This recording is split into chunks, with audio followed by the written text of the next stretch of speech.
बीते 8 वर्षों में हमने इस अप्रोच को बदला है। आज भारत फ्यूचरिस्टिक सोच और मॉडर्न अप्रोच के साथ अपने फिजिकल और सोशल इंफ्रास्ट्रक्चर पर खर्च कर रहा है।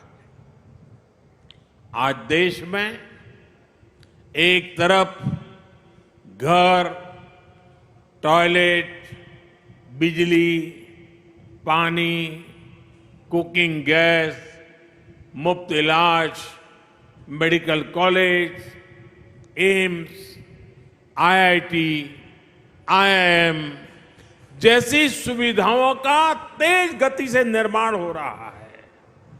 वहीं दूसरी तरफ आधुनिक कनेक्टिविटी पर भी उतना ही जोर है। जिस प्रकार के आधुनिक इंफ्रास्ट्रक्चर की कभी कल्पना होती थी, आज वैसा इंफ्रास्ट्रक्चर देश में बन रहा है। यानी देश में आज की जरूरत और भविष्य में समृद्धि की संभावनाओं दोनों पर एक साथ काम चल रहा है।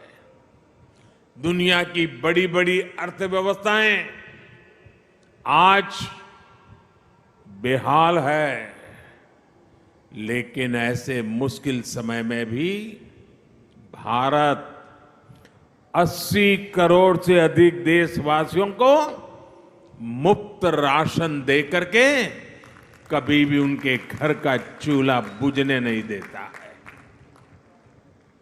ऐसे माहौल में भी भारत इंफ्रास्ट्रक्चर के निर्माण पर अभूतपूर्व निवेश कर रहा है। ये आज के भारत की प्रतिबद्धता को दिखाता है। विकसित भारत के हमारे संकल्प का प्रतिबिंब है। भाइयों और बहनों, विकसित भारत के निर्माण में हमारे शहरों की भूमिका सबसे अहम है। इसमें भी अगर हम महाराष्ट्र की बात करें तो आने वाले 25 वर्षों में राज्य के अनेक शहर भारत की ग्रोथ को गति देने वाले हैं। इसलिए मुंबई को भविष्य के लिए भी तैयार करना ये डबल इंजन सरकार की प्राथमिकता है। हमारी ये प्रतिबद्धता मुंबई में मेट्रो नेटवर्क के विस्तार में भी दिखती है। 2014 तक मुंबई में सिर्फ 10-11 किलोमीटर तक मेट्रो चलती थी। जैसे ही आपने डबल इंजन सरकार बनाई, वैसे ही इसका तेजी से विस्तार हुआ है। कुछ समय के लिए काम धीमा जरूर हुआ, लेकिन शिंदे जी और देवेंद्र जी की जोड़ी के आते ही अब फिर तेजी से काम होने लगा है। मुंबई में 300 किलोमीटर के नेटवर्क की तरफ हम तेज गति से आगे बढ़ रहे हैं। साथियों, आज देश भर में रेलवे को आधुनिक बनाने के लिए मिशन मोड पर काम चल रहा है। मुंबई लोकल और महाराष्ट्र की रेल कनेक्टिविटी को भी इससे फायदा हो रहा है। डबल इंजन सरकार सामान्य मानवी को भी वही आधुनिक सुविधा, वही साफ सफाई, उसी तेज रफ्तार का अनुभव देना चाहती है जो कभी साधन संपन्न लोगों को ही मिलती थी। इसलिए आज रेलवे स्टेशनों को भी एयरपोर्ट की तरह ही विकसित किया जा रहा है। अब देश के सबसे पुराने रेलवे स्टेशनों में से एक छत्रपति शिवाजी महाराज टर्मिनस का भी कायाकल्प होने जा रहा है। हमारी ये धरोहर अब 21वीं सदी के भारत की शान के रूप में भी विकसित होने जा रहा है। यहां लोकल और लंबी दूरी की ट्रेनों के लिए अलग अलग सुविधाएं बनेगी। लक्ष्य यही है कि सामान्य यात्रियों को बेहतर सुविधा मिले, काम के लिए आना जाना आसान हो। ये स्टेशन सिर्फ रेलवे की सुविधाओं तक सीमित नहीं रहेगा, बल्कि ये मल्टी मॉडल कनेक्टिविटी का भी हब होगा। यानी बस हो, मेट्रो हो, टैक्सी हो, ऑटो हो, यातायात के हर साधन यहां एक ही छत के नीचे कनेक्टेड होंगे। इससे यात्रियों को एक सीमलेस कनेक्टिविटी मिलेगी। यही मल्टी मॉडल कनेक्टिविटी है जिसे हम देश के हर शहर में विकसित करने जा रहे हैं। साथियों, आधुनिक होती मुंबई लोकल मेट्रो का व्यापक नेटवर्क, दूसरे शहरों से वंदे भारत और बुलेट ट्रेन से तेज आधुनिक कनेक्टिविटी आने वाले कुछ वर्षों में मुंबई का कायाकल्प होने जा रहा है।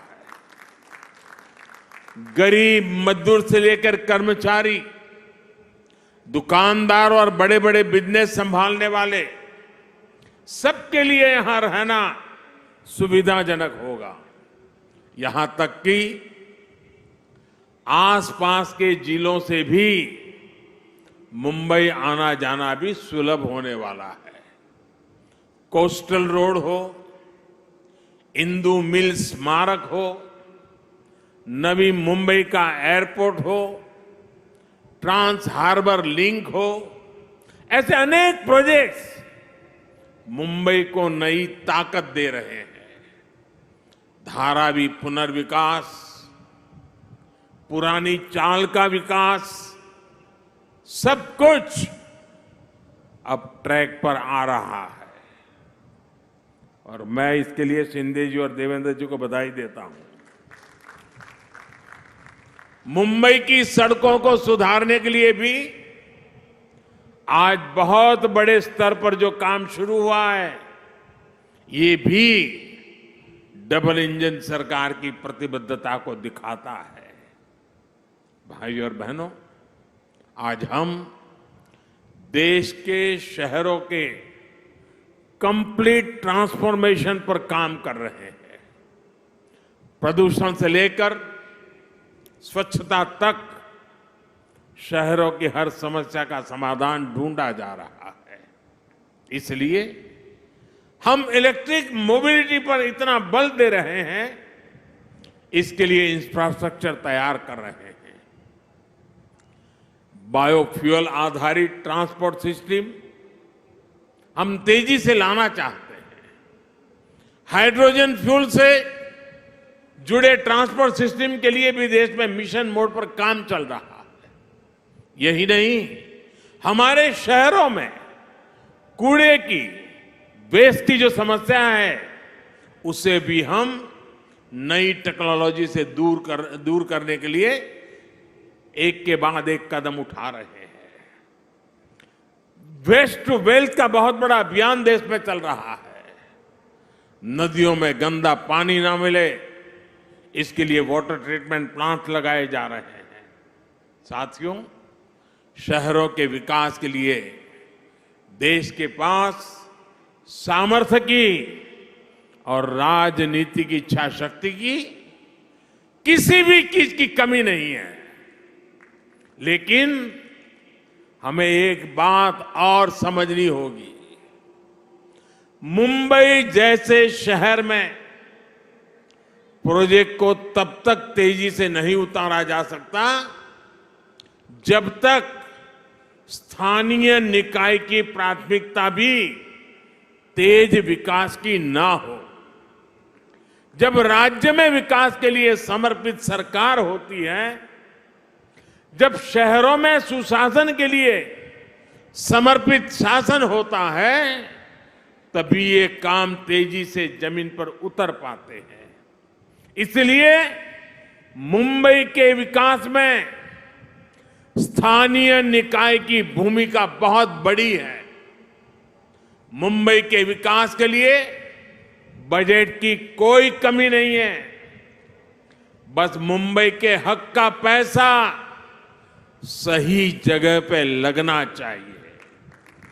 अगर वो भ्रष्टाचार में लगेगा, पैसा बैंकों की तिजोरी में बंद पड़ा रहेगा, विकास के काम को रोकने की प्रवृत्ति होगी, तो फिर मुंबई का भविष्य उज्जवल कैसे होगा? मुंबई के लोग, यहां के सामान्य जन परेशानियां झेलते रहे, ये शहर विकास के लिए तरसता रहे। ये स्थिति 21वीं सदी के भारत में कभी भी स्वीकार्य नहीं हो सकती है और शिवाजी महाराज के महाराष्ट्र में तो कभी नहीं हो सकती है।